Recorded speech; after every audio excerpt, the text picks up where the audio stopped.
salam sejahtera bagi kita semua.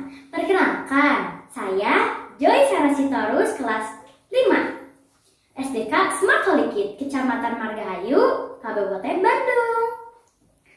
Pada hari ini saya akan review buku dengan tema tokoh pendidikan, yaitu Raden Ajeng Kartini.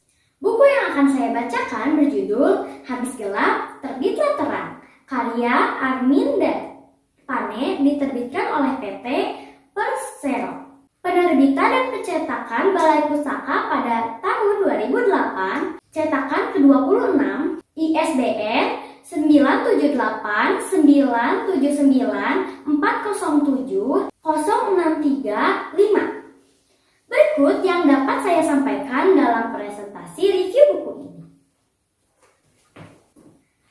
Raden Ajeng Kartini dilahirkan di Jepara pada tanggal 21 April 1879. Beliau merupakan putri dari Raden Mas Adipati Aryo Sosroningrat, yaitu Bupati Jepara pada saat itu, dan cucu dari Bupati Dema Pangeran Aryo Condronegoro. Sejak kecil, R.A. Kartini mempertanyakan mengapa tidak ada perempuan yang bersekolah layaknya seorang kaum pria. Namun, saat Kartini beranjak dewasa, ia mulai menemukan jawaban dari pertanyaan tersebut dan menilai bahwa kaum perempuan pada masa itu hanyalah sebagai perhiasan kaum pria. Serta beliau menilai wanita penuh kehampaan, kegelapan, dan merasa tidak berguna di mata kaum pria. Dalam hati Kartini tidak bisa menerima keadaan itu, meskipun beliau berasal dari keluarga bangsawan. Namun, ia tidak mempedulikan gelar bangsawan itu karena ia merasa penderitaan yang dirasakan oleh kaum perempuan, dan di mata Kartini setiap manusia memiliki derajat yang sama.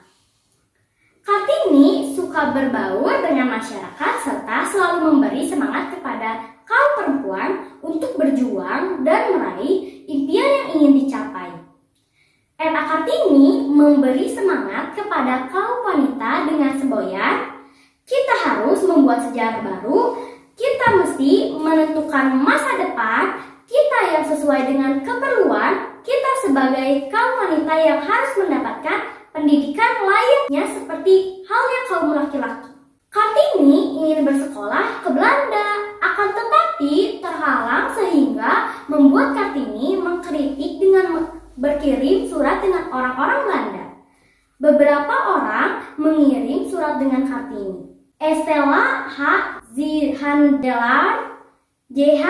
Abendanon dan istrinya Rosa Abendanon, serta Prof. Anton. Sebelumnya, teman-teman Kartini sering berkunjung, tetapi teman-temannya sudah berangkat ke Belanda, sehingga Kartini merasa kesepian. Untuk menghilangkan rasa sepi itu, ayah Kartini mengizinkan Kartini membaca buku-buku Belanda dan menerima surat dari temannya di Eropa.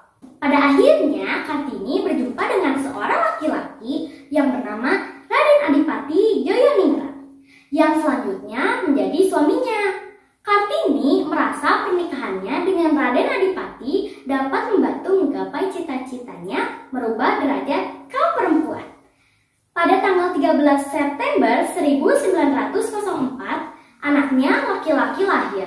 Dan 4 hari kemudian, Kartini meninggal. Dan Kartini dimakamkan di Bulu, dekat Lembang.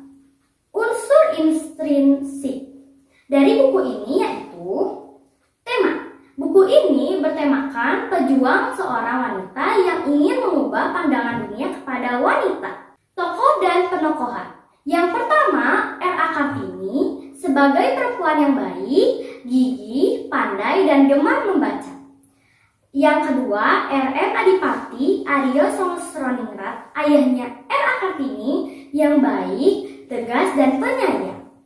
Ketiga, J.H. Abendanon, salah satu sahabat R.A. Kartini yang baik dan suka memberi nasihat kepada R.A. Kartini. Latar tempat berada di Jepara, dan dengan latar suasana perjuangan Kartini mengubah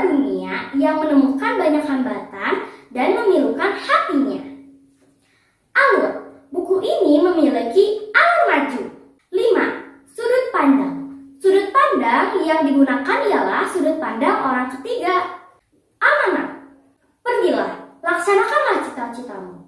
Kerjalah untuk hari depan.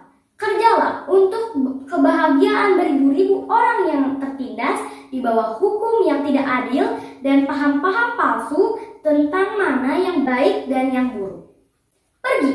Pergilah, berjuanglah dan menderitalah, tetapi bekerjalah untuk kepentingan yang abadi. Sedangkan unsur ekstrinsik dari buku ini ialah: 1. Kelemahan. Kata-kata di dalam buku ini cukup sulit dipahami karena sebagian besar menggunakan bahasa yang cukup kuno. 2. Keunggulan. Buku ini berupa kisah inspiratif dan semangat juang Kartini, memberikan banyak dampak positif. Kesimpulan, ada banyak hal yang membuat Kartini menjadi perempuan yang menarik perhatian masyarakat Indonesia, khususnya cita-citanya bagi kesetaraan derajat kaum perempuan di mata dunia. Terima kasih. Sekian